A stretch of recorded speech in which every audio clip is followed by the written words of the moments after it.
Ecclesiastes chapter 12. So we've been going through this 12 weeks now, right? And some of the themes that we've seen come out in the book. If you've been staying with us, you've noticed it's not just said once and done. It comes back to it, the themes again and again. And you think about what some of them are as I just kind of brainstorm, it's about that word futility, how short life is, how fleeting things are. That comes up a lot. The injustices come up a lot where, somebody lives really well and bad things happen. Somebody lives like a fool and they seem to be just having the time of their lives. And so that causes the teacher to scratch his head a little bit and say, it must not be as simple then as be a good boy and your life will go well, and be a bad girl and your life will go poorly.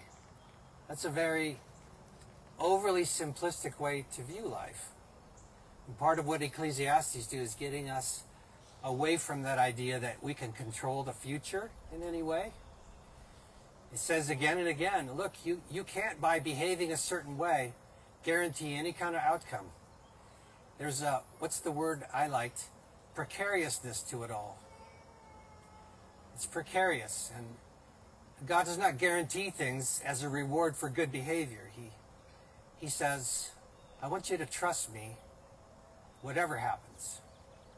And of course, in our human nature, we'd like, can't you make it a little bit more predictable than that? We'd like a little bit more influence over how things come out.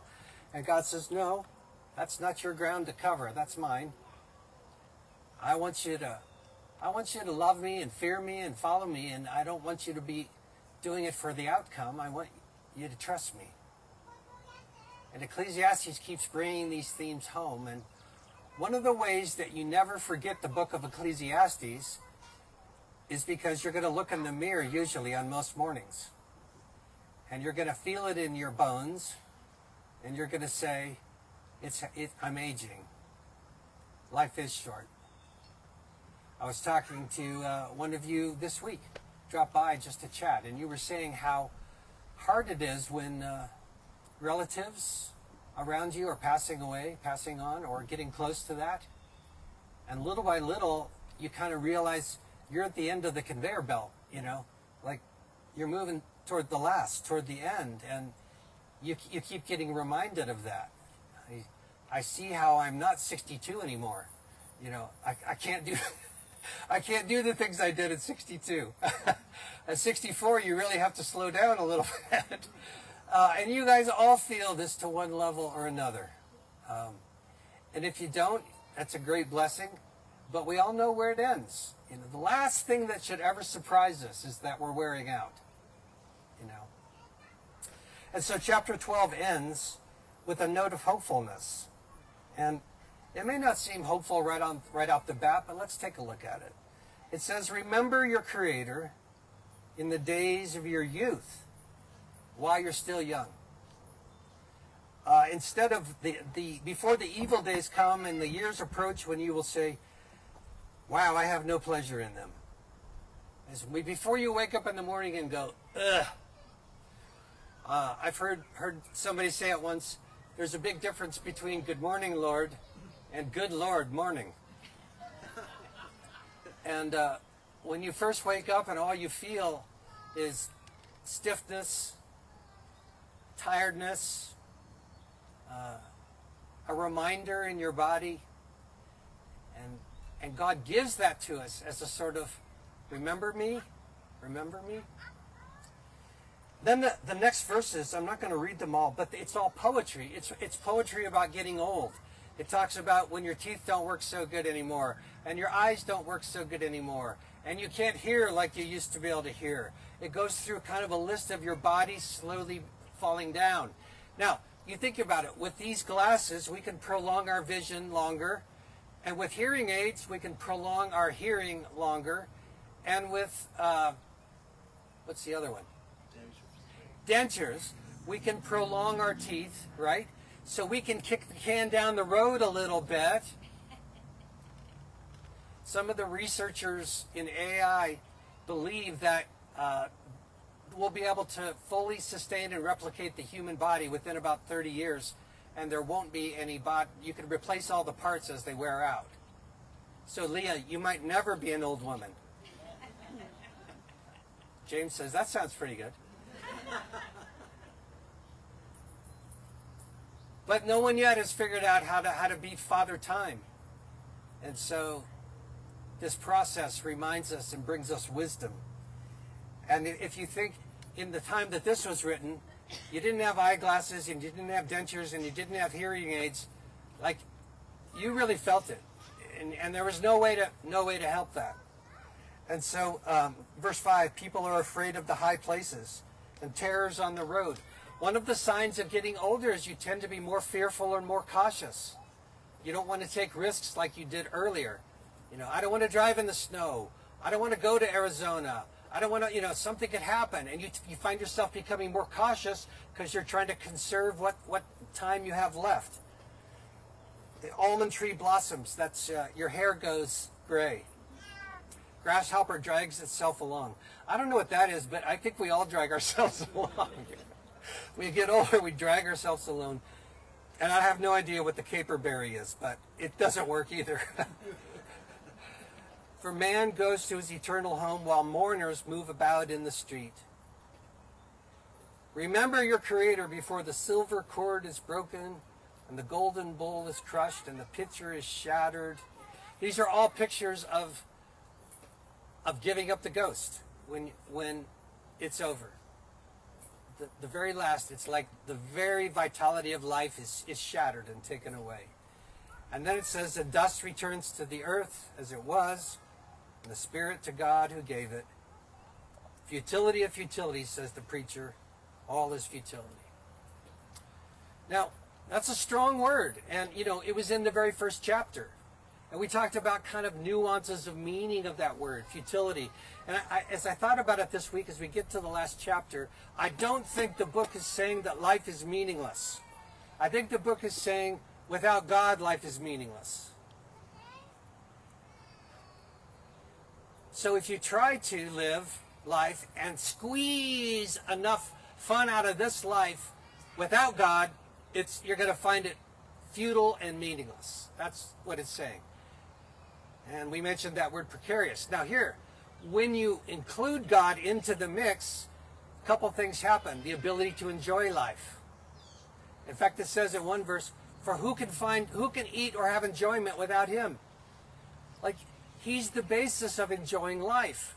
So you take him out and things really are futile, really are kind of pointless. What's the point? But with God, there's a sense that life means something. There's meaning to it.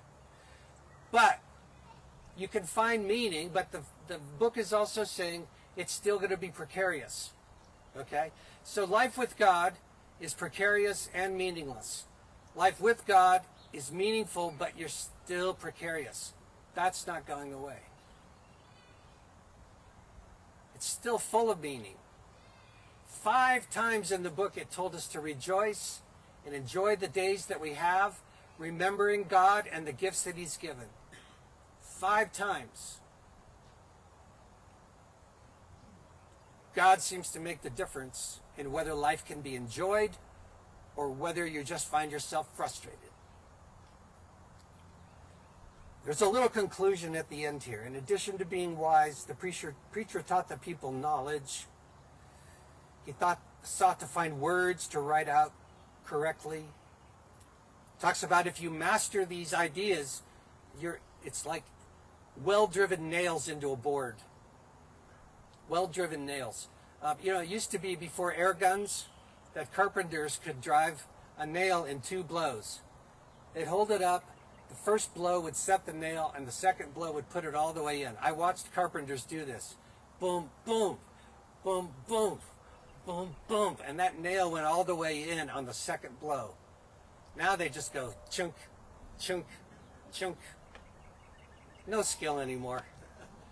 But the idea is when that nail was well driven, it held the pieces together. It had a binding force. And when these ideas are integrated into your life, it holds things together like a binding force. It keeps things together. And then this is the life verse of many students. Beyond this be warned, the writing of books is endless, and excessive study is wearying to the body. Even searching for wisdom and trying to read everything is not going to bring satisfaction. You ever feel like, oh, that one book that just came out, that's the book I need? And the publishers will try to get you to believe that. I've read 52 books, but this is the one that I've been missing, and this is going to do it. The making of books, there is no end. The publishers are never going to say, by the way, we've published everything we think is worthwhile. We're going to stop now. No, they need you to buy the next book. Okay? So just be cautious. New doesn't necessarily mean better. Old books are great. Balance the two together. And then there's one final thing. The conclusion is, when everything has been heard, fear God and keep his commandments, because this applies to everyone, and God will bring every act to judgment which is hidden, either good or evil. Now, I don't know about you, but when you get to that last sentence, you might think to yourself, really?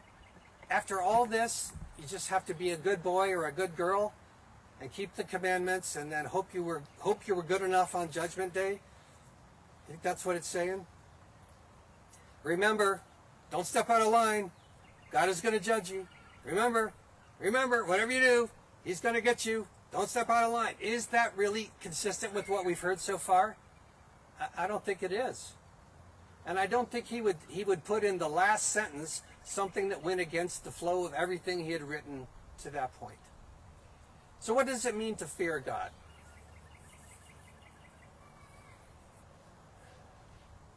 You've heard it said, reverence, awe is the idea behind that, and it is.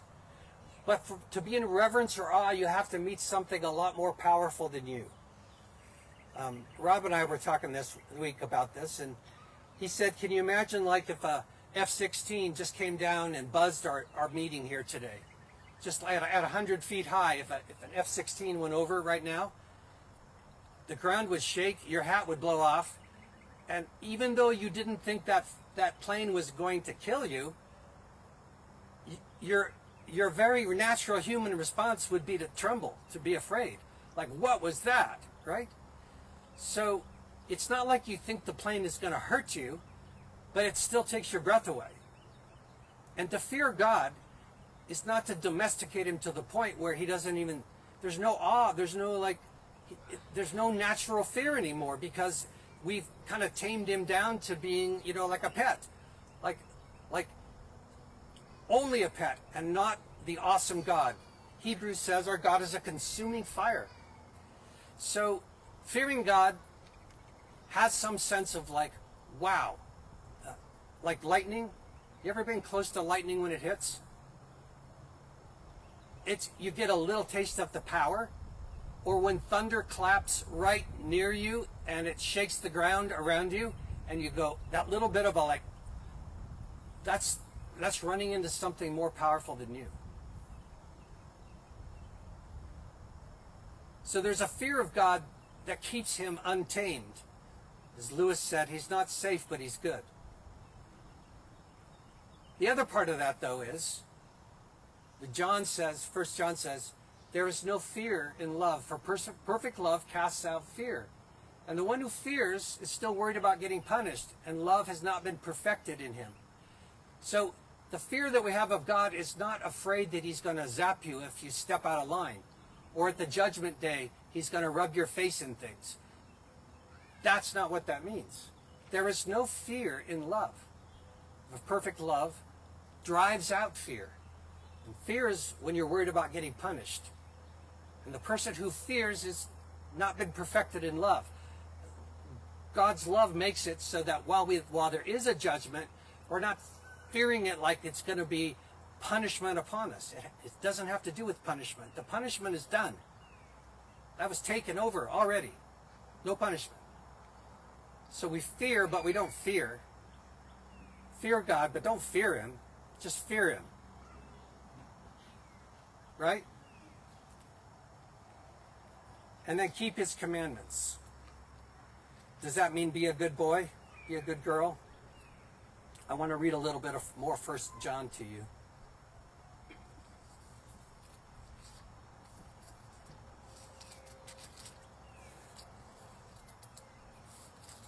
This is probably what I've been thinking about the most this week. This is the love of God. This is 1 John 5. That we keep his commandments, and his commandments are not burdensome. This is the love of God, that we keep his commandments, and his commandments are not burdensome. For whoever has been born of God overcomes the world, and this is the victory that has overcome the world, our faith. And then it talks about when you keep his commandments, you don't fear judgment at the end because you have confidence that God has given that you have been born of God. So the commandments are not burdensome, they're what you want to do. Okay, I'll give you an example. When I went on my first Jeep Jamboree, off-road, I just had a stock Jeep Wrangler, and I didn't know what I was doing at all. I went to the Jamboree because I wanted to learn. And what you find there are experts who know what they're doing. And so when you start on the trail, they give you some commandments. Don't do this. It won't work. Don't stop on a hill and put the clutch in. It won't work. It's a bad idea. Okay? And you have to be able to have a tow strap behind you so you can pull someone out, and you have the person ahead of you has a tow strap that they could hook onto you and pull you out.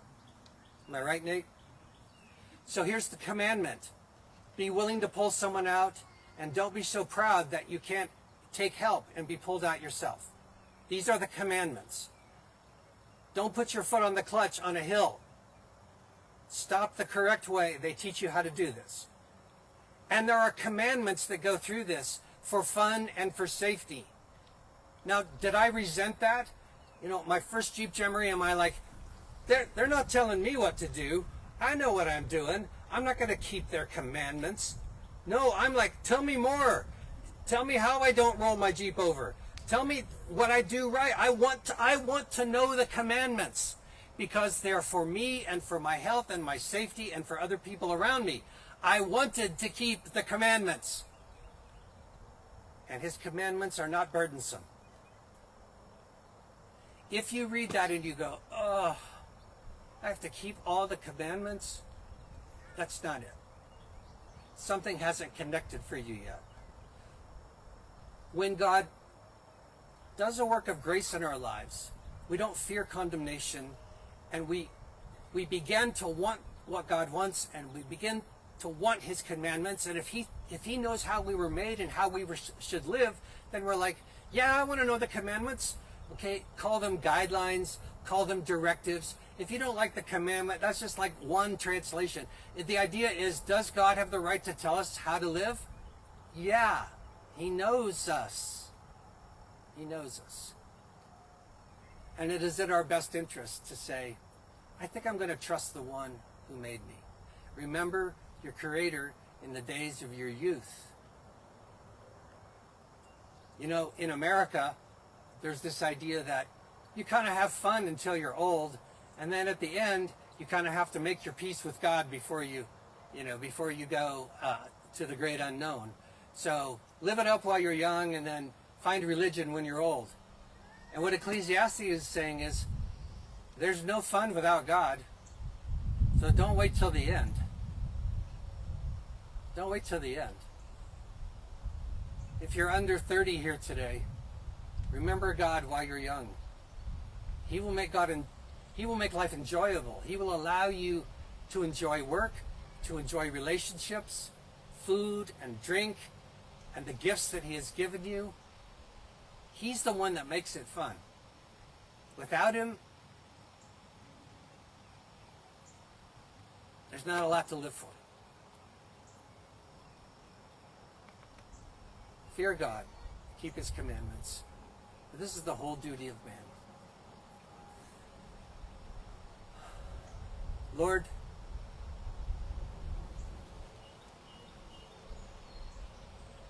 May we want your commandments.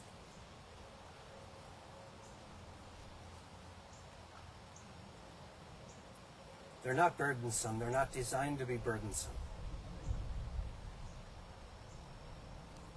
We thank you for the gifts of life, for the life and the days that we have, some of us less than others.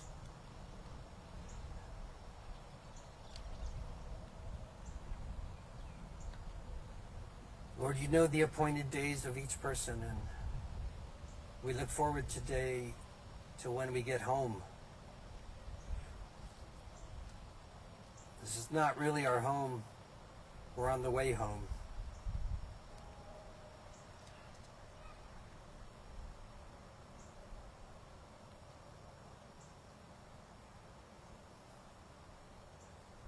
When we finally get to where we're going, things will make a lot more sense. Life won't be so precarious anymore.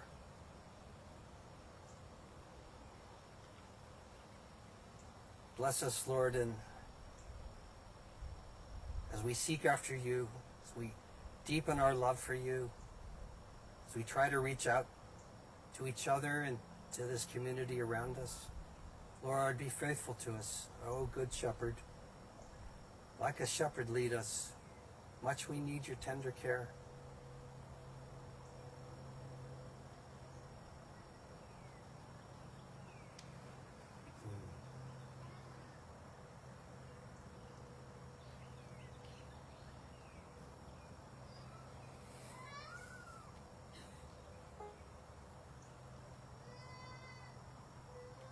I wonder if you'll, in the spirit of looking toward the future, if you'd sing with me. Some glad morning when this life is o'er, I'll fly away to a land on God's celestial shore.